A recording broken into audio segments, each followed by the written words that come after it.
Ladies and gentlemen, family and friends, distinguished guests, and of course, graduands, it gives me great pleasure to welcome you to the SAMS UHI 2024 graduation ceremony. Graduation is a great opportunity to celebrate the success of each academic cohort as they prepare to leave us to enter the world of work or further study. This is perhaps uniquely true for this current cohort of graduands, where, as first-year undergraduates, they were willing to dive into the unknown by starting their degree online because of the enforced shutdown of on-site teaching and learning by the COVID-19 pandemic, not knowing when they would experience in-person university life. And to the PhD students who had no sooner started their lab work, only to find they spent the next several months at home wondering how they were going to undertake their research. To all of you, your studies have been impacted in ways that none of us could ever have imagined a few years ago. So the congratulations on your success are even more heartfelt this year. Our graduation has evolved much over time. In our first graduation, only 3 students were awarded degrees, and the event was comfortably hosted in the conference room at SAMS. For a number of years, the ceremony was held in a marquee on site at SAMS. However, the weather gods can only be kind for so long.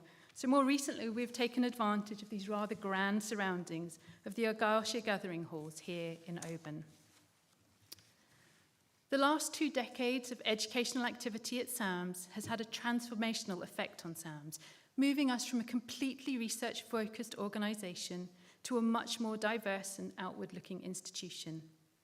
The magnitude of the change in SAMS is reflected in the combined student cohort of undergraduate and postgraduate students, now exceeding the number of staff on site. We are heartened by the continued popularity of the programme. Indeed, for the first time ever, our 2024 undergraduate intake has exceeded 40 students.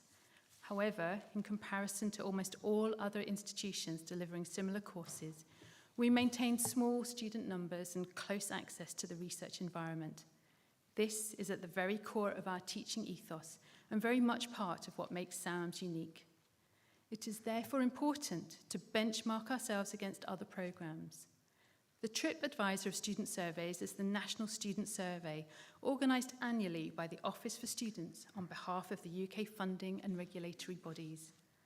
The survey is delivered across Scotland, England, Wales and Northern Ireland, and we are delighted that this year we received a 92% satisfaction rating, maintaining our position as one of the top environmental sciences programmes in the country.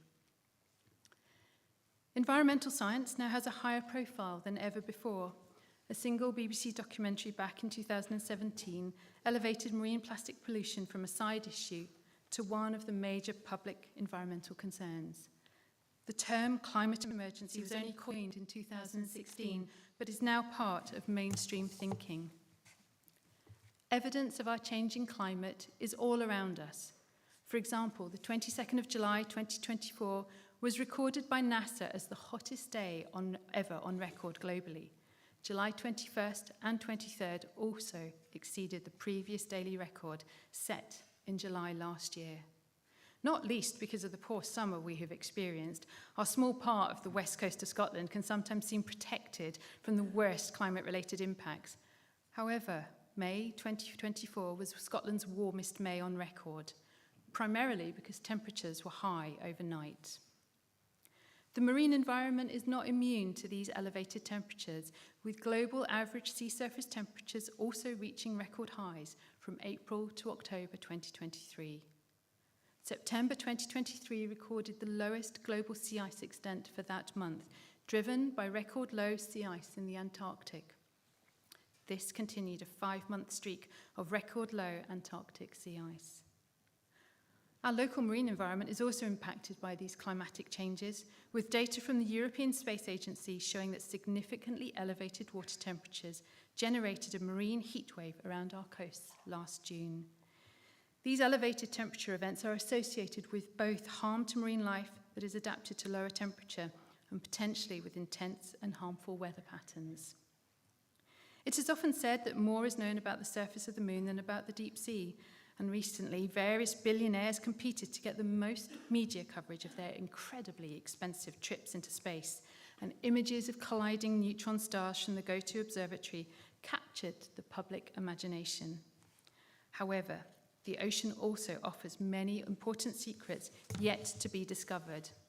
And this was illustrated by a recent publication led by SAMS scientist Andrew Sweetman that demonstrated the production of dark oxygen at the abyssal seafloor. This discovery potentially revolutionizes our understanding of the production of oxygen on Earth, opening up a whole new field of science. Following publication of the paper, Andrew was inundated with media requests, demonstrating that scientists must be able to communicate their research with the media, policymakers, as well as the public to ensure the appreciation and sustainable use of the oceans. We endeavour to teach our students the skills of scientific communication, so we hope some of you will be at the forefront of this effort. The COVID pandemic has inadvertently provided some tools for us to do this. Teams and Zoom calls are now second nature and have removed many tedious journeys from our lives. And I say this as someone who once travelled to Estonia for a half-day meeting, not something I'd do now. However, we still need to understand how best to use these tools. Online meetings and workshops now fill any gaps in a scientist's calendar.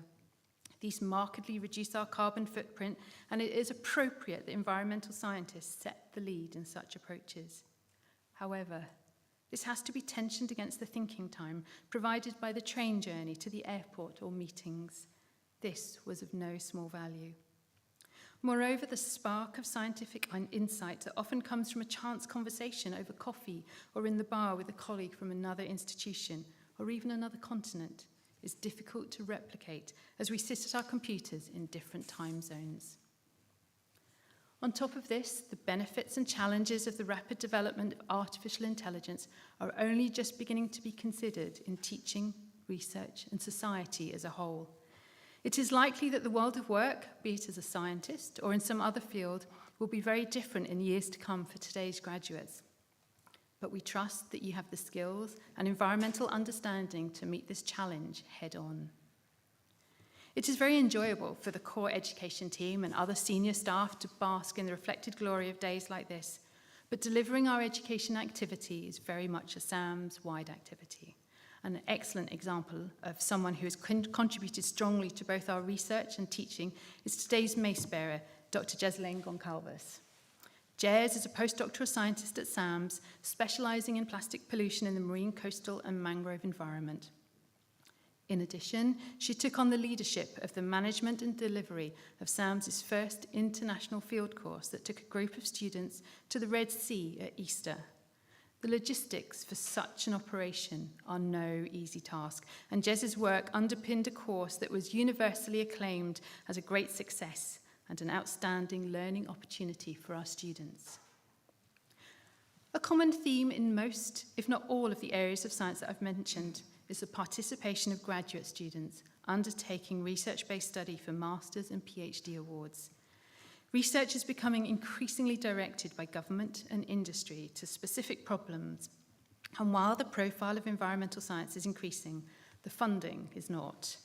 But it remains critical to continue to generate new knowledge and understanding to apply for such projects, and hence graduate students and the academic freedom that they enjoy is becoming more and more crucial to the generation of fundamental scientific understanding. In the past, many PhD students struggling to complete their thesis stated their frustration of how difficult it was to ring-fence several undistracted months to produce their thesis. Superficially, the COVID pandemic offered just this opportunity, time in your room with nothing to do but think deep thoughts and write up. However, this proved to be far from the case, and undertaking a PhD can be a lonely experience at the best of times. And the enforced isolation enhanced this for many students, clearly demonstrating the value of face-to-face scientific collaboration and discussions, even if only to offer moral support. Again, it is a testament to all our new doctors present today that they stuck it out to the end of their studies to produce their theses. Graduands, I know that your time at SAMS will have hugely deepened your understanding of the marine environment. Indeed, the breadth of the course you have completed means that you will have a wider knowledge of marine science than most, if not all, of the staff. Graduates such as yourselves are uniquely qualified to go out into the world and be stewards of the marine environment and to ensure that sustainable management is not forgotten in the race to the bottom of profit and wealth creation. That may seem a heavy burden, and perhaps it is, but those of you that decide to take it on, I'm sure will do so admirably. None are more qualified than you for the job. What you have gained here at SAMS, on top of what I hope was an enjoyable 4 years, looking around, is the ability to think in logical terms, to learn new things, evaluate the significance, and to synthesize and present information in such a way that others take notice of your opinions. Such skills will last you a lifetime. You have all enriched the SAMS family in your time with us, but have now reached a time of decision and change in your lives. New adventures await, and most, if not all of those in the audience are envious. Embrace the new challenges and remember SAMS fondly as you do. So now to move on to the next part of our ceremony, the address from the SAMS director, Professor Nick Owens. Nick.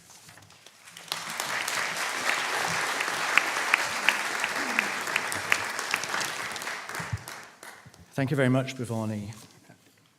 And it's a pleasure to be here, as always. So, Vice-Chancellor, graduands, you're the stars here.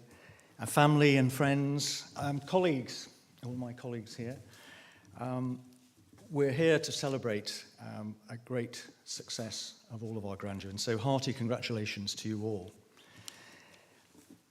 I think I've got the best job in the world, actually, and it's not because, my office is only a couple of, a short hop, skip, and a jump from 2 beaches. Most of the graduates here will know that. I can think about the sea all the time if I want to. I can read about it most of the time as well. But actually, one of the highlights of my job, and this is no exaggeration, is graduation day.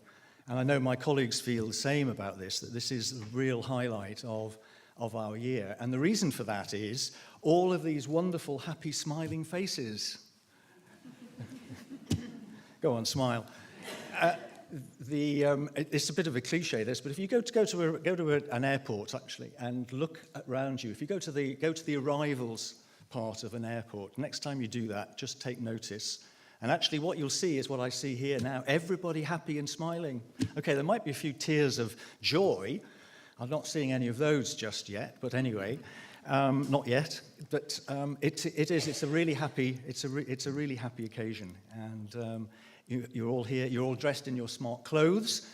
And just as a little aside, for those of you who might be interested in the tartan here, this is the SAMS Ocean Explorer tartan. Which you can buy. So just please notice that.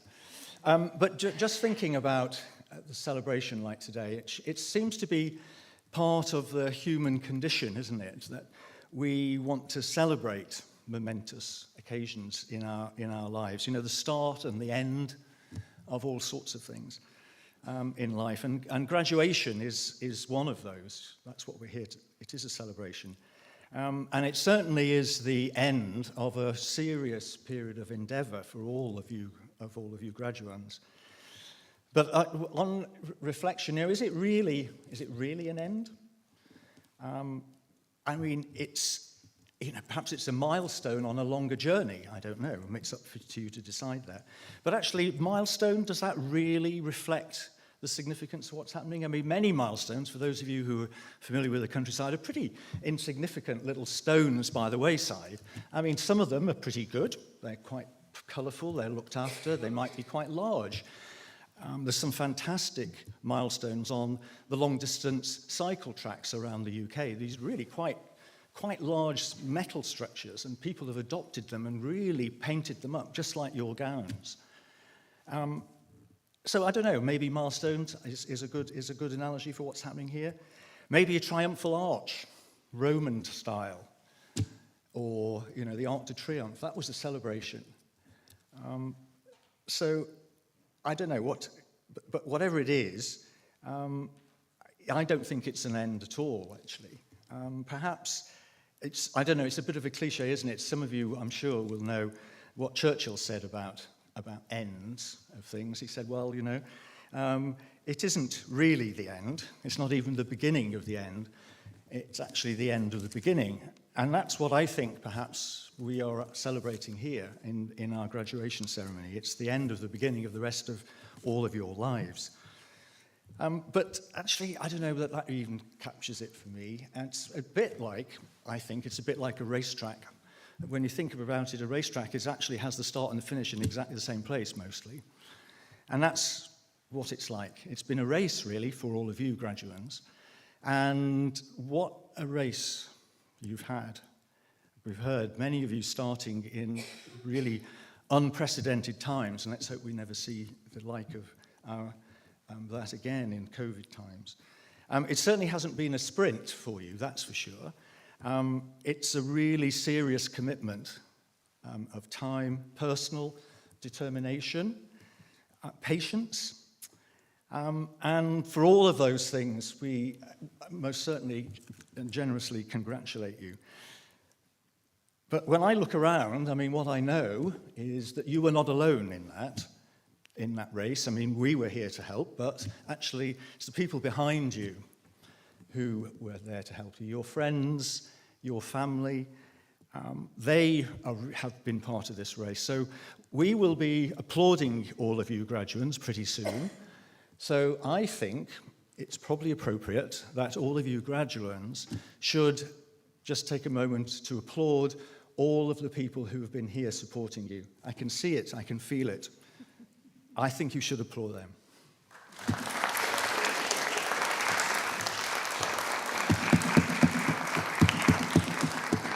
Thank you for that, that's excellent.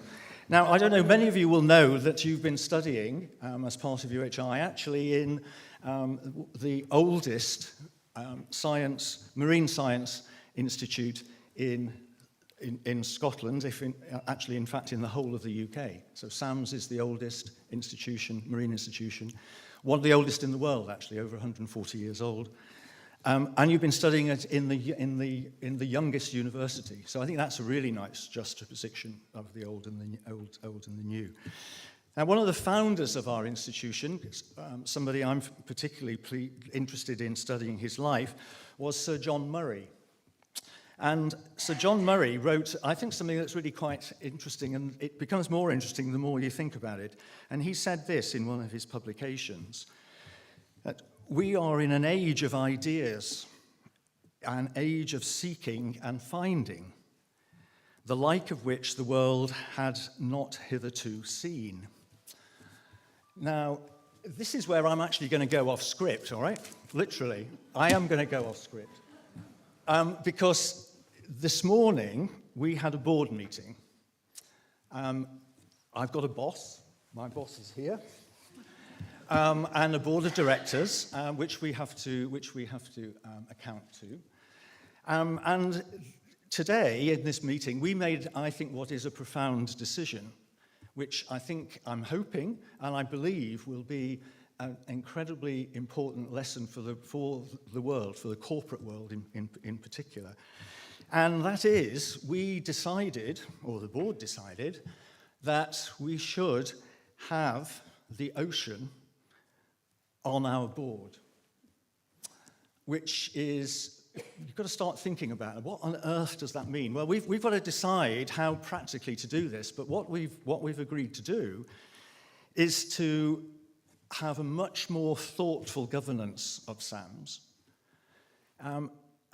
by embedding the interests of the ocean. And we've got to carefully interpret what that is. So embedding the interests of the ocean on our board.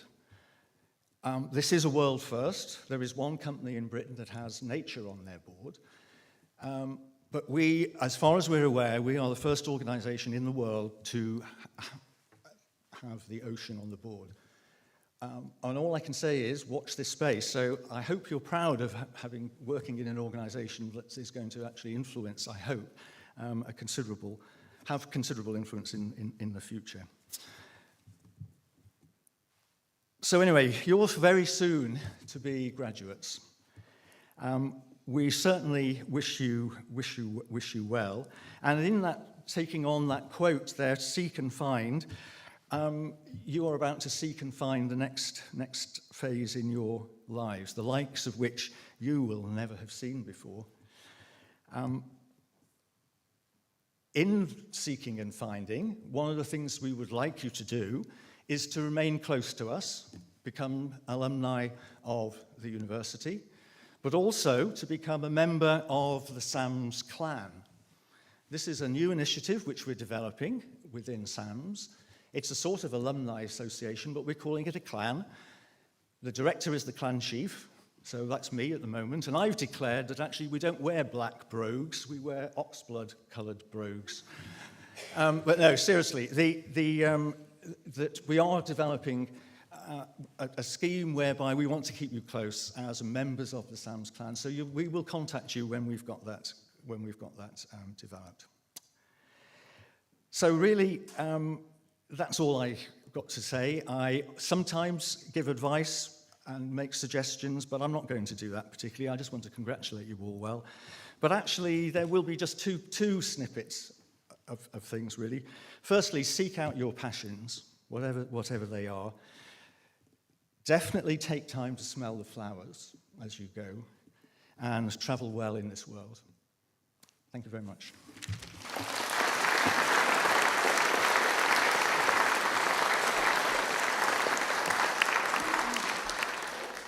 Thank you very much, Nick, for that. Before we move on to our next speaker, I just would like to pick up, I think I actually have a better job than Nick, because I get to teach all the fourth years, and I get to interact with all the postgraduate students. So actually, sorry, Nick, okay. I think I have a better job.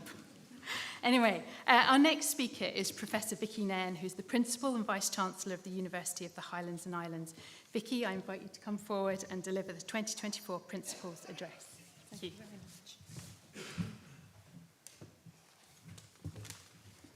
Well, good afternoon, everybody. You're all looking terribly serious on this fantastically joyous event.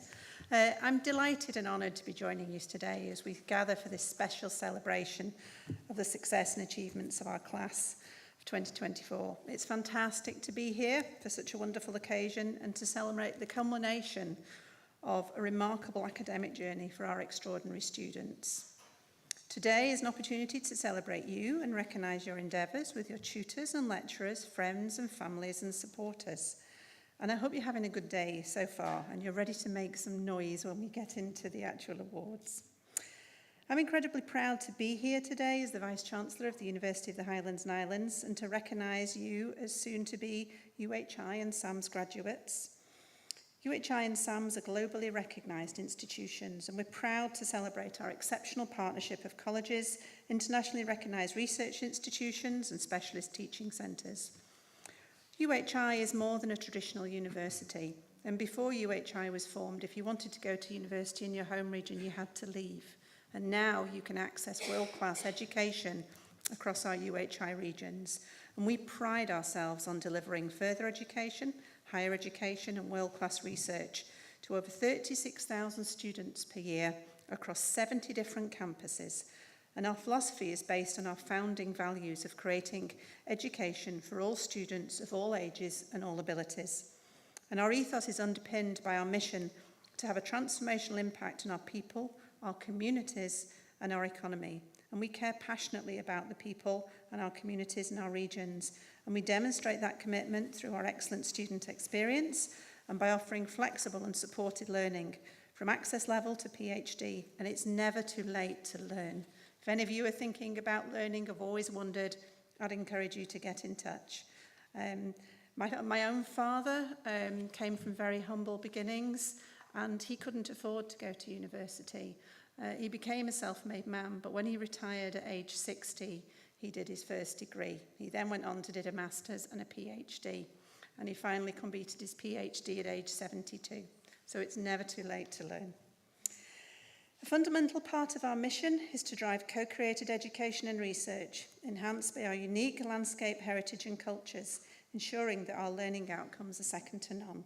And we're also committed to celebrating all of the languages, dialects and cultures throughout our region and being a diverse and inclusive organisation. Across UHI, we have centres of excellence and world-class thinking like SAMS that are pushing the boundaries of academic and applied knowledge. where our staff, student and industry and communities are collaborating to drive innovation and new ways of thinking. And we embrace education and research across a wide range of subjects, from arts and humanities through to science and business, and of course marine sciences here at SAMS. And through that engagement with our communities, stakeholders and business, we're driving economic growth and using our education and knowledge exchange and cutting-edge research to enable our businesses and industries to survive and to build a future in our regions. The university acts as a catalyst to both support the economy and underpin social change by ensuring that we have a pipeline of skilled entrepreneurial talent through our innovative future-focused curriculum and through initiatives, as the director has outlined, for joining the SAMS clan. Today, as we celebrate you, our students, we not only acknowledge your academic achievements, but also the resilience you have demonstrated during very challenging times and the support of your family and friends. The events of the past few years have tested us all, and yet we have emerged stronger, united and determined to face the future with unwavering resolve. And I offer my heartfelt congratulations on behalf of the university to each and every one of you. You are a testament to the power of education and the limitless potential of the human spirit. And as you embark on the next chapter of your lives with knowledge and passion and determination, I have no doubt you will make a positive impact on the world around you. And I would like to leave you with a quote from Nelson Mandela. Education is the most powerful weapon that you can use to change the world. So I'd encourage you to think about that and encourage you to use your learning and experience that you have now to change the world and to inspire others with your passion and dedication.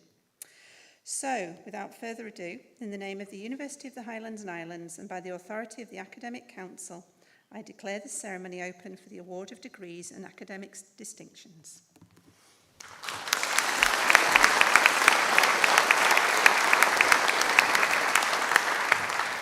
Thank you very much, Vicky. One moment. I have a job to do.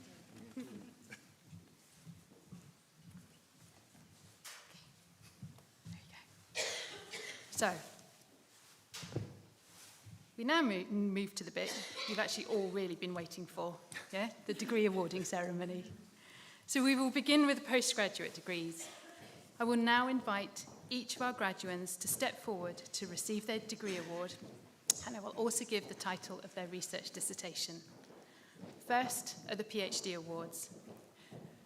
Nicole Leslie Campbell Allison for the thesis entitled Understanding the Source and Distribution of Marine Macroplastics in Coastal Environments, Doctor of Philosophy.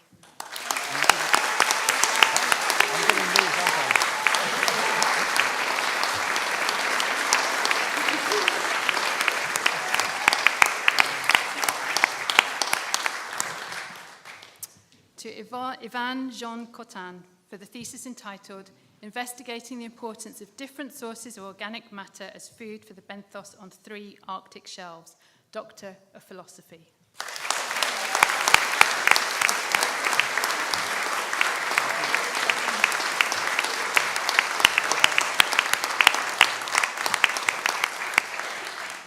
To Fenja Liu for the thesis entitled Hydrogen Peroxide-Induced Genotoxicity and Transgenerational Implications in Sea Urchins, Doctor of Philosophy.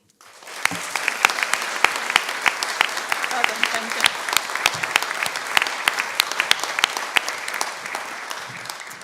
To Eleanor Wood for the thesis entitled Investigating Cultivation and Biorefinery Process Techniques on the Microalgae Porphyridium eriginium and Chromochloris zophinginiensis, Doctor of for the thesis entitled, you can keep coming, Development and Use of a Synthetic Biology Toolkit to Enhance High-Value Lipid Production in Nanochloropsis oculata.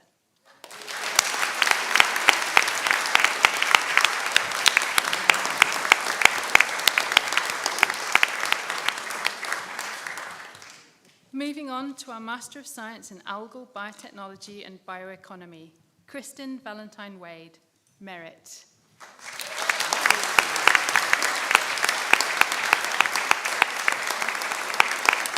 Thank you again.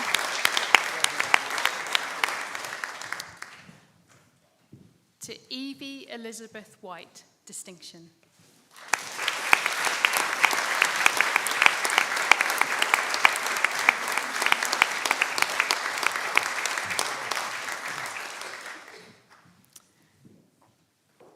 now we move to the Master of Science in Agriculture, Environment and Society, Hiba Jasmine Bisialil.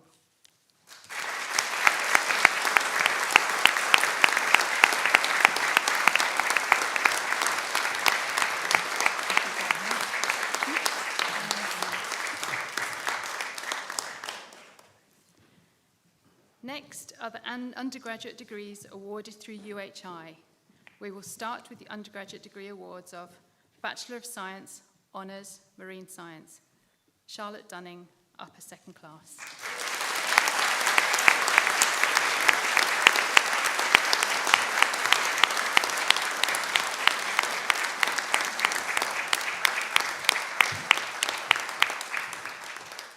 Ross James Lupton, upper second class.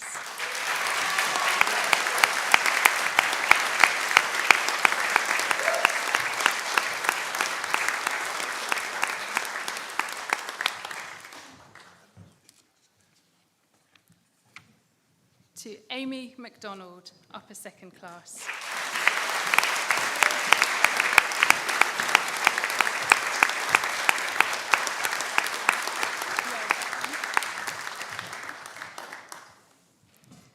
To Jamie Guthrie Nathaniel, first class.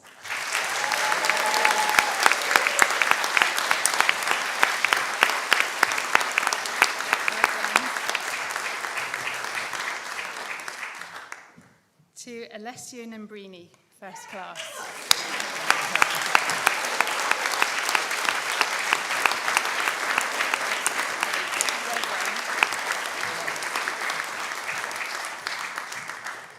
To Aidan Ritchie, upper second class.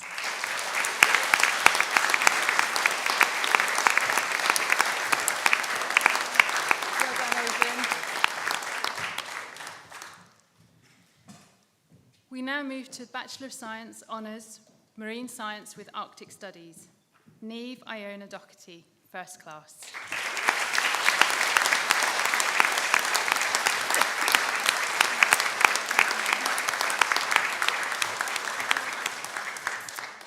To Yannicka Sander, first class.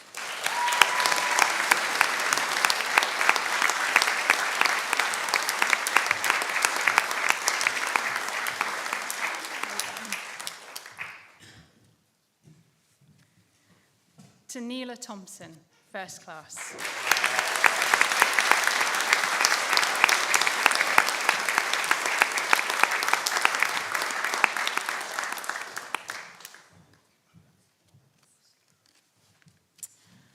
Bachelor of Science, Honours, Marine Science with Marine Biology. Caris Bain, first class.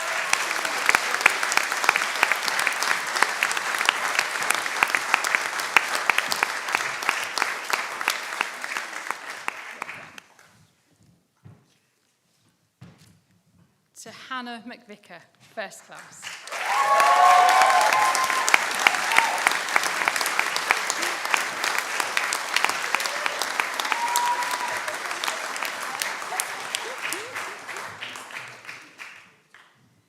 To Elliot David O'Donnell, lower second class.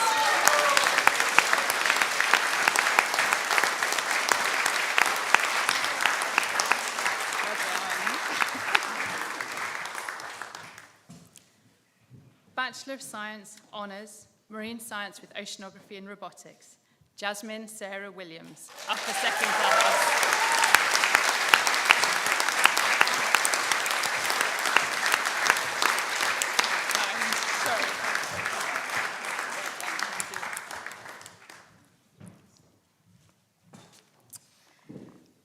Bachelor of Science, Marine Science, John Robertson.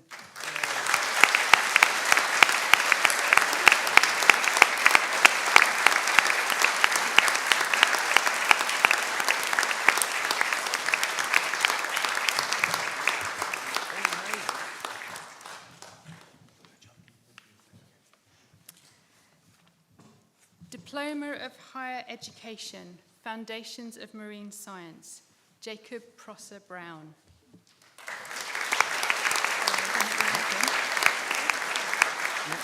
Not here? Hang on. And we have the Certificate of Higher Education Fundamentals of Marine Science, Craig Morrison. No? Okay. We'll give him a clap. That's all right then. The following students are graduating in absentia. Doctor of Philosophy is Chelsea McGowan Yallop for the thesis entitled Acoustic Target Classification of Zooplankton Using Machine Learning, Doctor of Philosophy.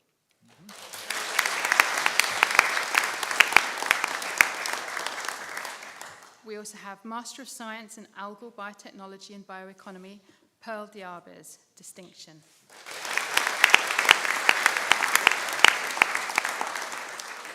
Many of our Masters of Science in Agriculture, Environment and Society are unable to join us for various reasons. I think many of them are perhaps watching online, so I will run through their names now.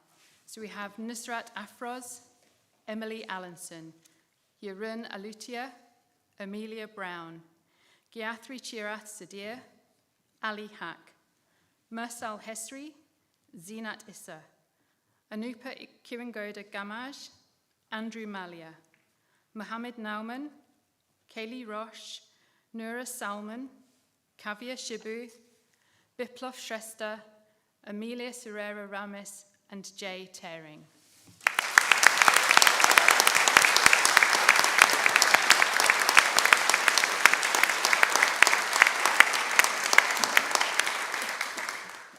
Bachelor of Science, Honours, Marine Science, Kyle William Smith, first class.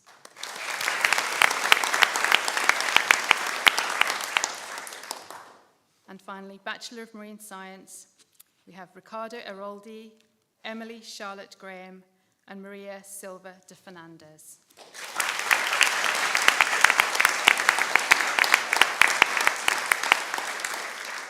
That brings to a close the degree awarding part of our ceremony. Please put your hands together once more for all our graduates.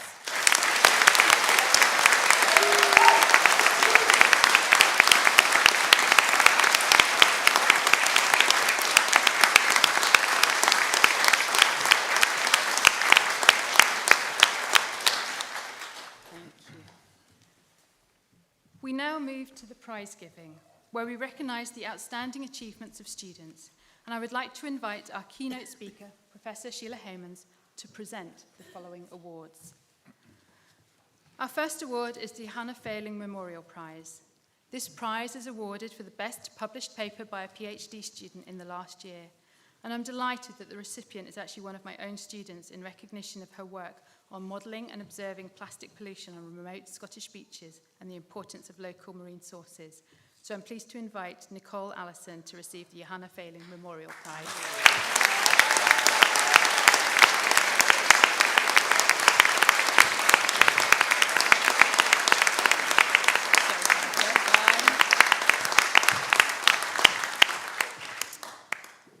Next, we move to the best dissertation on the ACES Masters Programme. Kavya Shibu was an incredible student right from the start of the ACES programme and excelled in her academic studies. Kavya received glowing comments on her dissertation, specifically that her involvement was exceptional, that she was self-driven and quickly became independent, engaging with different tasks and showing an aptitude for research, which was reflected in the quality of her dissertation. Kavya is therefore an extremely worthy winner of this year's ACES Prize for the best dissertation. As Kavya is unable to join us, the award will be received on her behalf by the ACES course leader, Elizabeth Cottier-Cook.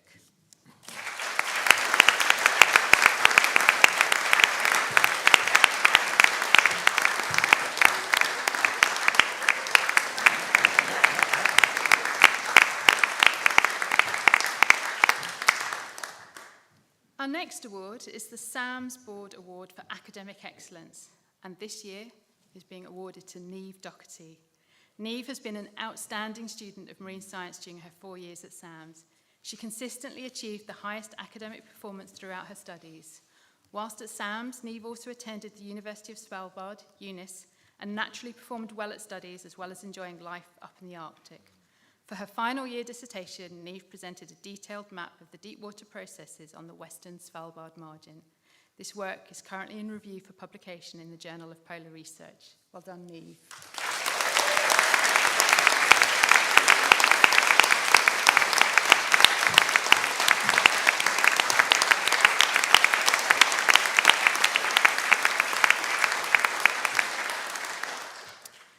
This next prize is the SAMS Award for Overall Achievement. This student joined the degree back in 2015, but after a couple of years decided to explore other passions. They returned to SAMS in 2022, initially with the goal of completing just their third year. However, they got the marine science bug, enjoying their studies and time at TAMS so much that they chose to continue into their fourth year. Returning with infectious enthusiasm, they not only excelled in their own studies, but also inspired other former students to return and complete their degree. This renewed drive led to them achieving straight A's in their final 2 years, and today he graduates with a well-deserved first-class degree. This year, the SAMS Award for Overall Achievement goes to Jamie Nathaniel.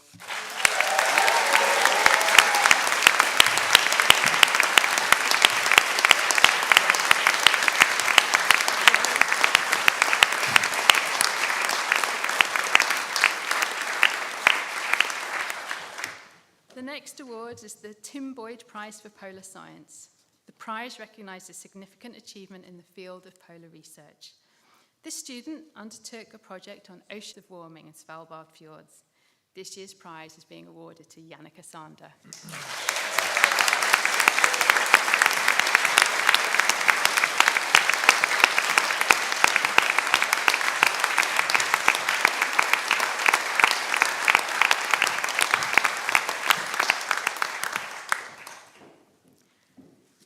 The Graham Shemield Prize for Biogeochemistry is awarded in the name of our previous director who had the vision to develop our teaching programme at SAMS. This year, we are delighted to make the award to one of our PhD students who has been pushing the boundaries of our geochemical capabilities at SAMS, combined with many unexpected fieldwork destinations, from a Russian ship in the Arctic, where he was the only British scientist, to riding skidoos and sea ice sampling in the Canadian Arctic, through to sampling from the Falklands to the UK through the tropical Atlantic Ocean. I know that Graham would have been delighted with the combination of science and adventure. The Graham Shemield Prize for Biogeochemistry goes to Adam Francis.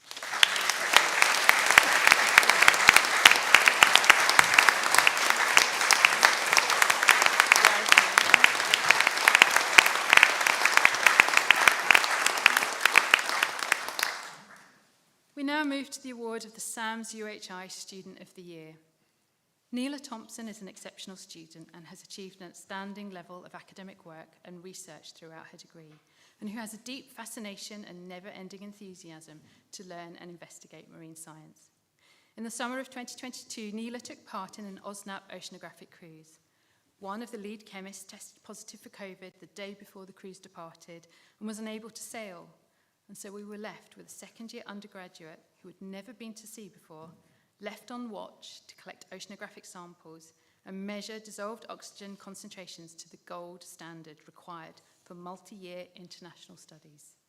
Needless to say, Neela managed this admirably. All in all, her dedication to her studies and pursuing independent research has led to numerous studies being undertaken which are in the process of being written up as papers. I'm delighted to add that Neela will also be continuing her studies as a PhD student with us here at SAMS. The SAMS UHI Student of the Year Award goes to Neela Thompson.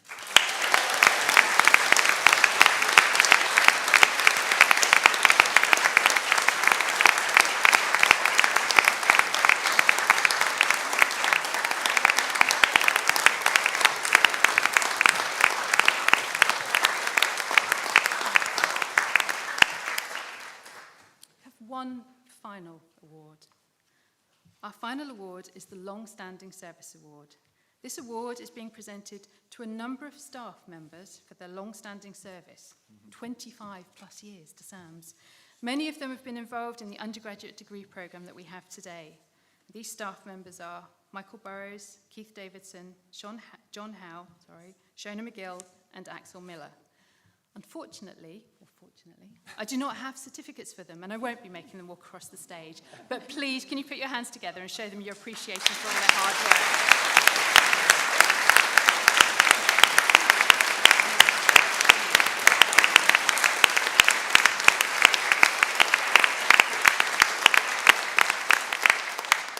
That concludes our prize giving, and we now move to the keynote address.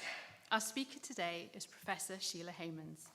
Sheila is an ex-SAMS scientist who is now Executive Director of the European Marine Board. the leading European think tank in marine science policy. The EMB provides a platform to advance marine research and to bridge the gap between science and policy. Sheila has a background in zoology, marine ecosystem modelling, and the environmental impacts of fisheries and ecosystem change. She obtained her degrees from the University of Port Elizabeth, now Nelson Mandela University, in South Africa, working on food web models of South African estuaries and the northern Benguela ecosystem, before moving to the University of Maryland in the USA to undertake a postdoctoral study at the Chesapeake Biological Laboratory. She has also worked at the Fisheries Centre of the University of British Columbia, where she studied the Newfoundland fisheries and the decline of Steller sea lions. She is a Fellow of the Royal Society of Biology in the UK and has a publication record spanning the past 3 decades. So we are delighted to have her with us today to deliver our keynote address. Ladies and gentlemen, please welcome Professor Sheila Hegmans.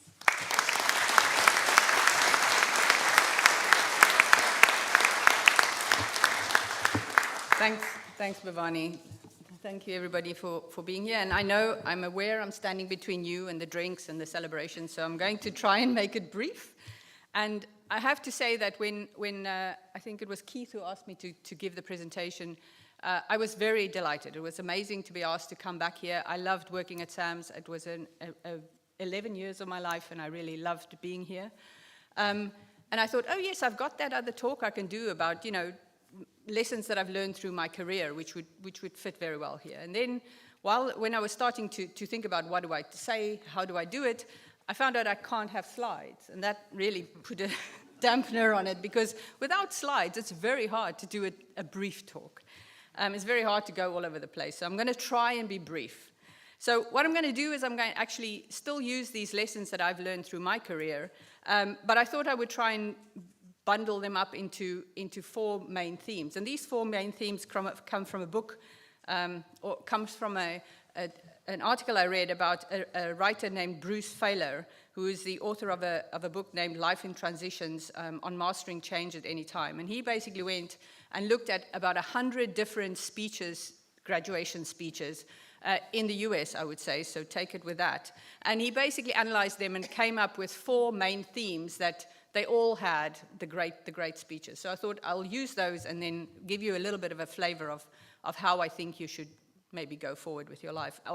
But by starting about some of the mistakes and the things that I've done. And those 4 things are that you should dream big, you should work hard, you should make mistakes, and you should be kind.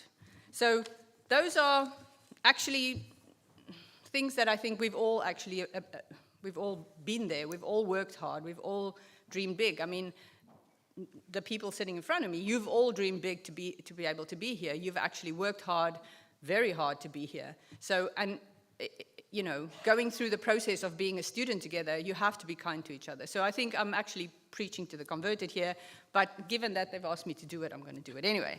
So I will start with making mistakes. I know it's really difficult to think, if I do this, I'm going to make a mistake and it's going to be horrible. But actually, making mistakes can really sometimes be one of the things that changes your life. For instance, what Bhavani didn't mention was in between my sort of master's and PhD, I actually got a PhD grant to go and work at the University of Cape Town, very prestigious university, and I went. And after about 2 months, I realized, I do not want to work on the stock assessment of squid. Really? This is going to kill me. So I made a mistake. I decided I got some money to go and do a PhD, and it just wasn't for me. And the thing is, if you make a mistake, you have to realize it. You have to make sure it is actually a mistake, because if you move to a different place, then it's really hard, and you don't know the people. I mean, make sure you're making that mistake. But if you realize that you've made a mistake, then rectify it. Find a different way. Make sure that you do it. But try and do it as soon as possible, because you don't want to live with a mistake for longer than you need to. So to me, that meant going back to my old university, doing the PhD I wanted to do. And if I hadn't done that, I wouldn't be standing here. I would still be doing stock assessment of squid in Cape Town. I tell you, it would have killed me. I mean, squid is nice to eat, but it's a really horrible job. So another example of making a mistake is a smaller example. And it goes to how I actually came to work for the European Marine Board. So I remember one day I got an email, I think it was from Keith or somebody, maybe Axel actually, saying, Master's asking for somebody to chair a meeting on ecosystem modeling. I was like, oh yeah, I can chair a meeting, this is easy. So fine, I said I'll chair the meeting. And then it turned out it wasn't in fact chairing a meeting, it was chairing a working group, which is a much bigger job. And it was chairing a working group to write a document, which is a future science brief. Now, what is a future science brief? So then I basically decided, okay, I will have to go and look at their website to figure out what it is I'm supposed to be chairing, to write to something.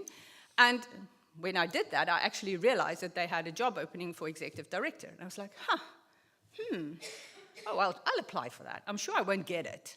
So that's that dreaming big thing as well, you know? So I made the mistake of thinking I'm chairing just a meeting. It turns out I was chairing a working group, much bigger job. But also, it led to something else, and then dreaming big to actually decide, oh, well, maybe I can try and do that job. So you have to really make some mistakes, and if it doesn't work, move on. Don't kill yourself about it. It doesn't matter, you know. You will find something else. But if you make a mistake and it turns into something wonderful, then don't be shy. Don't be scared. Just go for it, really. The second thing that I mentioned was working hard. As I said, you have all worked very hard. This is not something that I think you can't get a degree without working hard. This is for sure. But you also have to work smart. I think sometimes just doing the same thing over and over again isn't necessarily the right thing to do. I think SAMS is a perfect example of where people here work very smart. I can think of 2 examples, actually, which I had to write down, otherwise I would have forgotten them. The first one is Bhavani, who actually have worked very hard at being a benthic ecologist for a really long time. But then, you know, there was this little job opening or place in the science world on microplastics. And she saw a gap, and she took it. And now I see she's got PhD students finishing already, working on microplastics. So you have to, you know, work hard, but also work smart. I think that is a really good example. Another example is basically, when I was working here, I know that the physics department, you know, started working with the aquaculture department to model how sea lice move. This is, again, something where it's not really in their usual work. It's not something that physicists mostly anywhere do, really. But at SAMS, it was really possible to do it because you sit close together and you work, you know, you sit in the same office, it happens. So work hard, work smart. But the other thing that you have to remember is, and that's something that Bhavani mentioned, the COVID thing, basically, where we're all sitting in our own little offices, you have to network. And you can't network if you're not actually going to the meetings. So you have to pick the meetings where you really think you're going to make a difference and try and go out there and make sure that you actually, you go out there and meet people. And don't be shy if an opportunity comes up on something like microplastics, which was like something completely different. Bhavani took it, and it's been amazing. It's been amazing for her, been amazing for SAMS. Then the third point is to be kind. And actually, I really feel like I'm preaching to the converted because Scottish people are the kindest people in the world. I live in Belgium now. I tell you, you have no idea. You have no idea how nice Scottish people are. But that's just on a general level, you know, going into the shop, standing at the bus stop, everybody's chatting to you, it's great. But we have to be kind to each other as scientists. You know, in the work that we do at the Marine Board, we have a flagship publication called Navigate the Future. It comes out every 5 years. It's basically a forward-looking look at what would marine science look like in Europe in the next 5 to 7 years. And when I started my position 6 years ago, we were just writing the last version of it, version 5, and there was a big chapter in there about sustainability science, which is something that's quite different. It's really that in between social science, natural science. I know at SAMS that is something that is done, but it's really not done very much in very big institutions.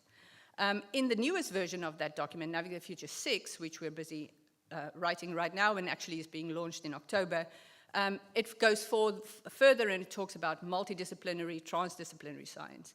And one of the things that we have to be aware of when you work in that field is that you really have to be kind to each other when you're coming from different angles. When you're a physicist and you want to speak to a social scientist, a lot of patience is needed in both directions because you don't speak the same language.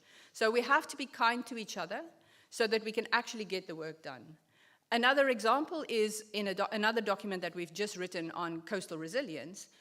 This was also a document that had quite a lot of social science in it. And it goes towards the resilience of the coast, looking at the physics, looking at how the coast will change under climate change. But we also have to remember that there are people living on the coast, and we have to actually be kind to the coastal communities who have to live with these changes that the ocean is going to throw at them due to climate change, due to things that they haven't actually caused. So we have to be kind to the people who will be on the receiving end of whatever structures we're trying to put in place. In Belgium, they're trying to build dikes and all sorts. You have to think about the people that are going to have to live behind those things. So you have to be kind. And then the final point is to dream big. Again, I don't believe that I'm actually speaking to the right crowd here, because if you've actually started a degree and ended a degree, and started a PhD and ended a PhD, you have dreamed big. The parents and family sitting behind, you have dreamed big because you've actually supported your children to be here and your friends. So we've all dreamed big here. So I don't think I have to tell you how to do this, but I have to tell you that you really shouldn't stop. We have to continue dreaming big, and we have to continue to see, okay, this is, as Nick said, this is just a milestone in your life. And there's many big things that are coming up that you can do. So you just have to continue dreaming big. And I will stop with an example of something where I'm actually, had some big dreams that I think has actually come to fruition. In Navigate the Future 5, we had, the nice thing about my job, on an aside, is that we get scientists together to write a document, and we, in the Secretariat, then have to take the document and translate it into something that the average policymaker can read or can understand. So that means you have to take out the jargon, make it understandable, which is surprisingly difficult when it's the field that you've worked in. So if it's on biodiversity or food webs or fisheries, it's really hard for me because the jargon is just how I speak. But I also have done a document on geohazards and the ocean oxygen, which is stuff that I've never worked on. So of course you learn to do that. But the other thing about writing such a document and being the editor of the series is that you get to learn so much and read so many big documents, so broadly about so many things, which is amazing. And the nice thing is then, at the end of those documents, I get to write some sort of epilogue. And in the epilogue to Navigate the Future 5, I actually thought we had a chapter about sustainability science, but also a chapter about modeling and artificial intelligence and things like that. And I thought it would be so nice if we had a virtual ocean out there that you could just see. For us living at the coast, it's really easy because you can go out and see what's there. You still can't see under the water, but at least you can see it. But if we had a virtual ocean, then people sitting, in Hungary will be able to see what's going on under the water. And then 5 years later, the Ocean Decade is actually creating a digital twin of the ocean. The European Commission is creating a digital twin of the ocean. So if you dream big and you mention it enough, and I'm not saying I made it happen, but there was a lot of talk about it. So if you dream big and you talk about it, then actually it might come true, and it might be even more amazing than you thought it was. And I think I will leave it with that and say congratulations to you all. I'm delighted to be back here, and I'm hoping that we will be dancing together tonight. Kayleeing together tonight.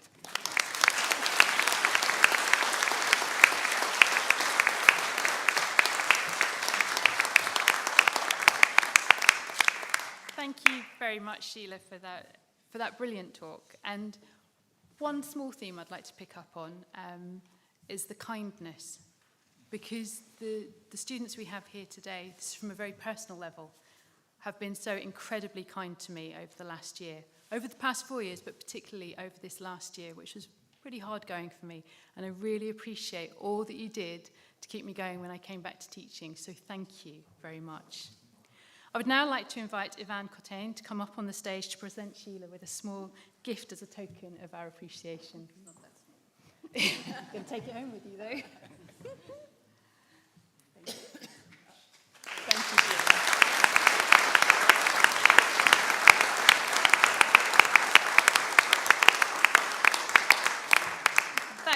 concludes the ceremony, and before Alexander runs away, who's the piper, I would just like to say thank you very much for piping us all in.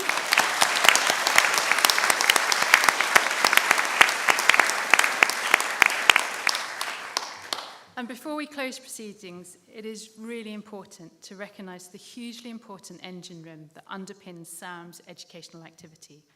I'm certain that all students and staff will join me in acknowledging the huge amount of work undertaken by Shona, Polly, Anna, Leah, Helen, and Marianne to ensure that our education activity runs as smoothly as it does.